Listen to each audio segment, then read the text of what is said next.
며느리 스펙 숨긴 시어머니의 비밀. 2천만 원짜리 사기 앞에서 터지다. 반전 드라마 시작합니다. 윤희 여사는 요즘 아침마다 집 근처 공원을 1시간씩 걸었습니다. 의사가 당뇨병 초기라 했기에 매일 걷는 것이 가장 좋은 처방이라 믿었습니다. 검소하고 성실한 것이 윤희 여사의 삶의 방식이었습니다. 남편이 퇴직금으로 작은 공방을 차린 후로는 허투루 돈을 쓰는 법이 없었습니다. 윤희 여사는 동네의 프리미엄 셀프케어 클럽에 참석할 때면 늘 마음이 불편했습니다.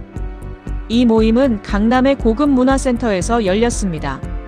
회원들은 밍크 코트나 최신 유행하는 명품 가방을 들고 모였습니다. 그들의 대화는 스위스에서 받은 건강검진 이야기, 뉴욕 증시의 주식 이야기로 가득했습니다. 윤희 여사는 그저 조용히 앉아 있다가 아침에 마신 옥수수 수염차의 효능에 대해 이야기할 때면 늘 눈치를 받았습니다. 어머, 윤희 씨. 아직도 그런 민간요법을 믿으세요? 배숭영 씨가 코웃음을 쳤습니다. 배숭영 씨는 이 모임의 실세였습니다. 남편이 대형 건설사 회장이라는 배경 때문인지 그녀의 말 한마디는 곧 법이었습니다. 저는 이번에 5천만 원짜리 정밀 혈액 검사를 받고 왔어요. 윤희 씨가 마시는 그런 물로는 안 돼요. 우리는 우리 건강에 프리미엄을 붙여야죠. 윤희 여사는 고개를 숙였습니다. 그녀는 배숭영 씨의 화려한 루비 반지에 시선을 빼앗겼습니다. 배숭영 씨는 늘 며느리 자랑도 빠뜨리지 않았습니다. 우리 며느리는 청담동에서 제일 잘 나가는 피부과 원장이잖아요. 요즘은 주말에 줄기세포 연구소 사람들하고 미팅하느라 바쁘대요. 윤희 씨네 며느리는 뭐 하신댔더라? 아, 그냥 동네 미술학원 강사라고 했죠. 참, 세상 살아가는 방식이 다르죠. 그 말이 윤희 여사의 가슴을 날카롭게 찔렀습니다. 며느리 송지은은 사실 미술학원 강사가 아니었습니다. 그녀는 서울의 한림대학병원 내분비내과에서 최연소 임상과장으로 일하고 있었습니다. 누구보다 능력 있고 존경받는 의사였습니다. 하지만 지은 씨가 워낙 바빠서 집안 대소사 외에는 모임에 얼굴을 비추지 않았습니다. 윤희 여사는 며느리의 빛나는 직업이 자칫 자랑으로 비칠까봐 혹은 배수경 씨 같은 사람들의 질투를 살까봐 직업을 일부러 간단하게 둘러댔던 것입니다.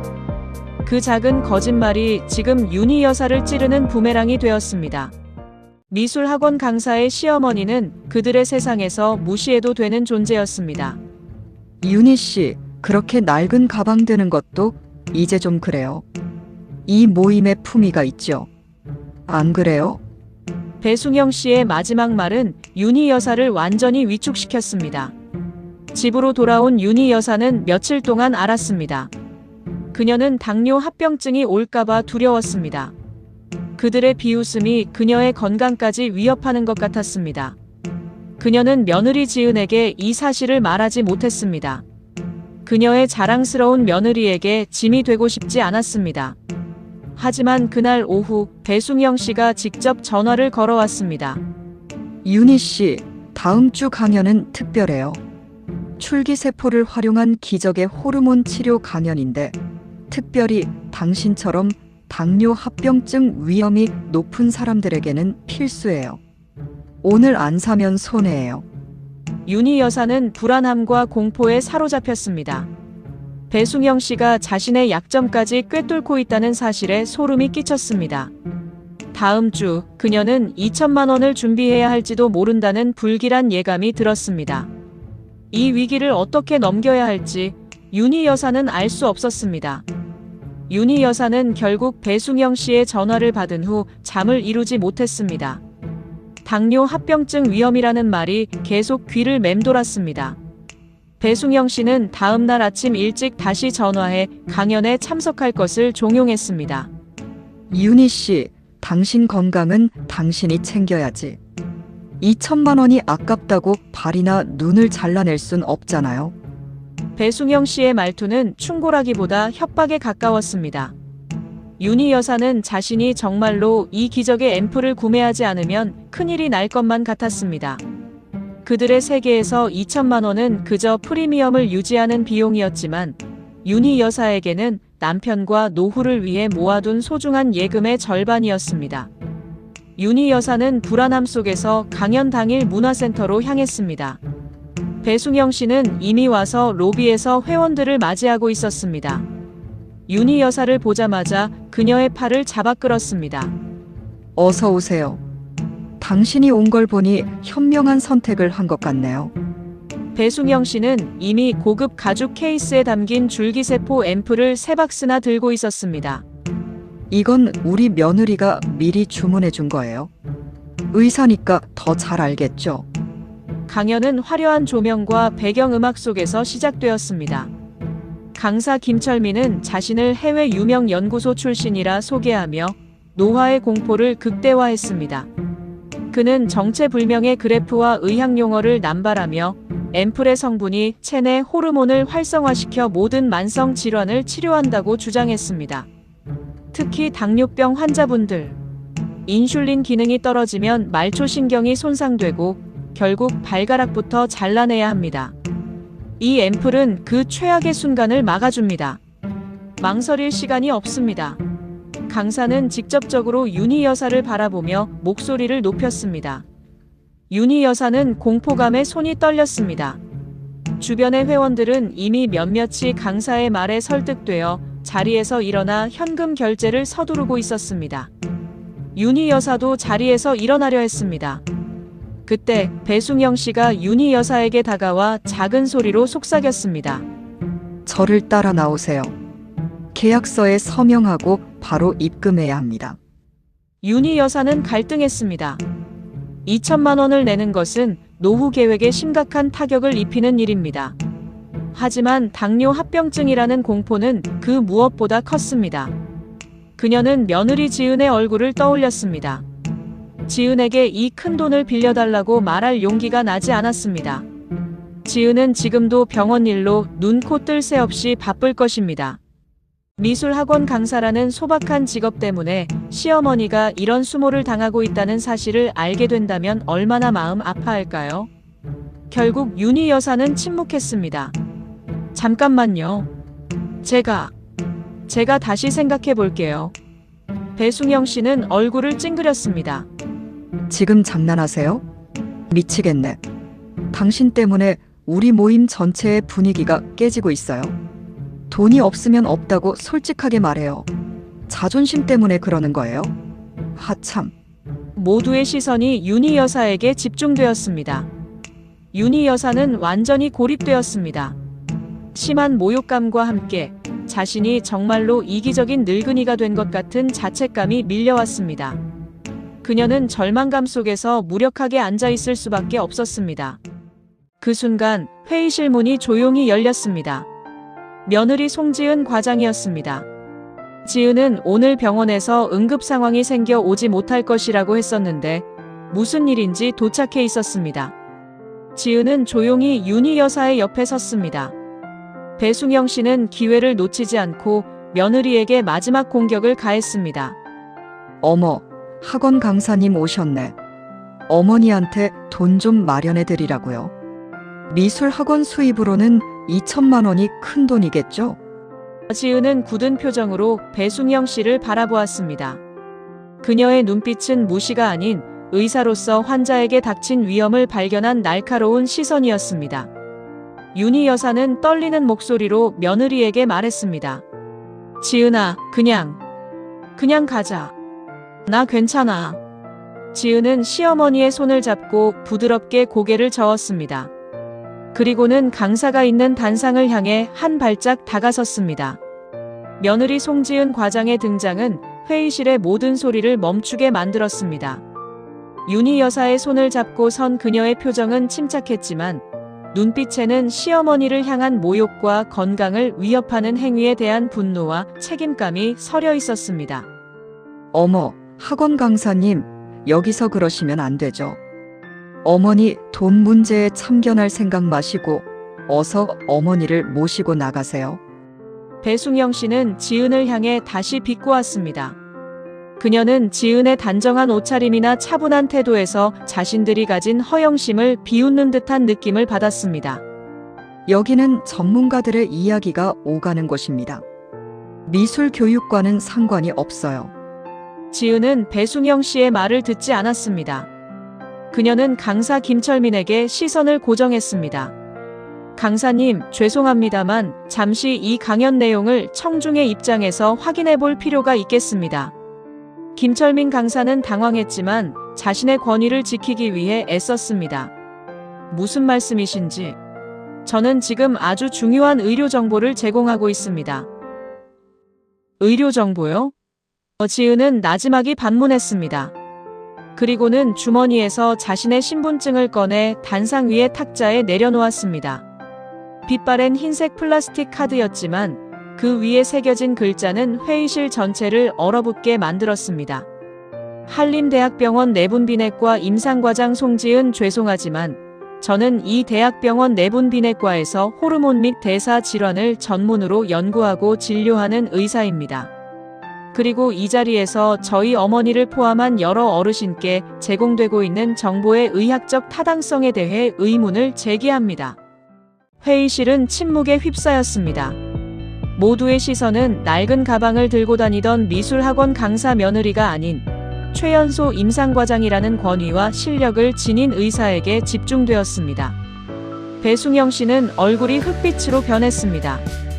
그녀가 그토록 무시했던 존재가 자신들이 신봉하던 고급 건강정보의 진위를 판단할 수 있는 진짜 전문가였기 때문입니다. 지은은 강사의 손에 들린 줄기세포 앰플 성분표를 가져갔습니다. 그녀의 표정은 이제 환자의 건강을 위협하는 문제를 발견한 의사의 표정이었습니다. 강사님, 이 앰플의 성분 중 이소플라본 유도체와 고농축 당류는 당뇨병 환자에게 매우 치명적일 수 있습니다. 특히 이소플라본 유도체는 인슐린 민감성에 영향을 줄 수 있으며 고농축 당류는 혈당을 급격히 상승시켜 오히려 당뇨병성 케톤산증과 같은 심각한 합병증을 유발할 수 있습니다. 지은은 어려운 의학 용어를 사용했지만 그 내용은 너무나 명확했습니다. 그녀의 시어머니 그리고 옆자리에 앉은 다른 당뇨병 환자들에게 이 기적의 앰플은 독약이나 다름없었습니다. 강사는 이 상황에 당황하여 말을 더듬었습니다. 저도 연구 결과를 바탕으로.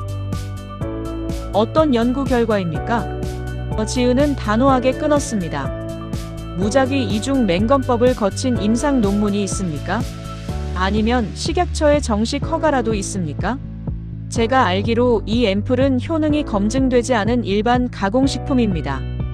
이런 제품을 합병증 치료제처럼 판매하고 불필요한 공포를 조장하여 고액의 투자를 유도하는 행위는 윤리적으로 심각한 문제이며 의사로서 좌시할 수 없습니다. 윤희 여사는 눈물을 글썽였습니다. 며느리가 자신의 명예뿐만 아니라 가장 소중한 건강과 생명까지 지켜주고 있었기 때문입니다. 송지은 과장의 날카로운 의학적 진단은 회의실의 모든 허세를 무너뜨렸습니다.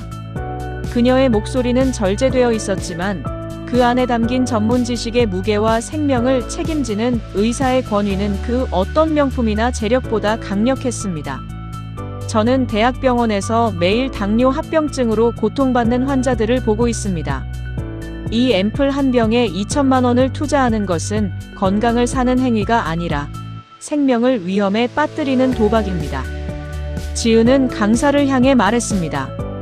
당장 이 강연을 중단하시고 구매를 유도한 모든 분께 사과하십시오. 그렇지 않으면 저는 이 모든 내용을 불법 의료 행위 및 식품 사기로 간주하여 경찰과 식약처에 고발할 것입니다. 제가 내분비내과 과장으로서 드릴 수 있는 가장 확실한 약속입니다. 강사 김철민은 이제 변명조차 할 수 없었습니다. 그는 땀을 흘리며 성분표를 구기더니 가방을 들고 도망치려 했습니다. 잠깐! 저는 단지 정보를 전달했을 뿐입니다. 정보가 아닌 공포와 허위를 판매하셨습니다. 지은은 강사의 퇴로를 막으며 단호하게 말했습니다. 가장 충격에 빠진 것은 배순영 씨였습니다. 그녀는 자신이 자랑했던 명품, 그리고 며느리의 청담동 피부과라는 배경이 송지은 과장의 한림대학병원 부교수라는 진짜 직업 앞에서 한낱 그림자에 불과했음을 깨달았습니다. 자신이 그토록 무시했던 윤희 여사의 며느리가 정작 자신의 건강을 위협하는 사기를 막아준 유일한 전문가였던 것입니다. 말도 안 돼. 우리 며느리는 피부과 원장인데. 저게 진짜 명이라면 왜 우리 며느리는 말을 안 했지? 배숭영 씨는 중얼거렸습니다. 그녀의 얼굴에는 오만함 대신 깊은 수치심이 자리 잡았습니다. 송지은은 시선을 돌려 배숭영 씨를 바라봤습니다. 그녀의 눈빛은 비난이 아닌 경고였습니다. 배숭영 씨, 저희 어머니는 미술학원 강사라는 이유로 당신에게 끊임없이 모욕을 당하셨습니다. 당신은 저희 어머니의 경제력과 직업을 조롱했을 뿐만 아니라 당신의 허세와 과장된 정보로 저희 어머니의 건강까지 위협했습니다. 저는 당신의 며느리 직업이 무엇이든 상관하지 않습니다. 하지만 당신의 며느리가 당신의 건강을 책임지는 전문가라면 당신은 이 자리에서 저희 어머니께 행한 모든 인격적인 모욕과 강매 시도에 대해 사과해야 합니다. 그렇지 않으면 이 모든 행위를 직장 내 괴롭힘에 준하는 노인복지법 위반으로 고발할 수 있음을 명심하십시오. 송지은 과장은 법과 의학이라는 두 가지 권위를 동시에 사용하며 배숭영 씨를 압박했습니다. 배숭영 씨는 완전히 무너졌습니다. 그 자리에 모인 다른 회원들 역시 그동안 자신들이 해왔던 허세와 무시가 얼마나 부끄러운 행동이었는지 깨달았습니다. 윤희 씨, 미안해요. 정말 미안해요. 배숭영 씨는 결국 고개를 숙이고 사과했습니다. 강사 김철민은 경찰에 넘겨졌고 모임은 사기 사건으로 인해 즉시 해산되었습니다. 윤희 여사는 며느리의 품에 안겨 떨리는 숨을 몰아쉬었습니다. 그녀는 이제 2천만 원의 위협과 당뇨 합병증에 대한 공포에서 완전히 벗어났습니다. 문화센터를 나서는 윤희 여사의 발걸음은 가벼웠습니다. 그녀의 손에는 명품 가방 대신 며느리 송지은 과장이 직접 작성해준 A사 용지 한 장이 들려 있었습니다. 당뇨 환자를 위한 생활습관 및 식단 가이드라인이었습니다. 2천만 원짜리 줄기세포 앰플보다 훨씬 더 귀한 명의의 처방전이었습니다. 어머님, 제가 이제 매주 한 번씩 혈당 수치 체크해 드릴게요. 합병증 위험 요소는 제가 가장 잘 관리할 수 있습니다.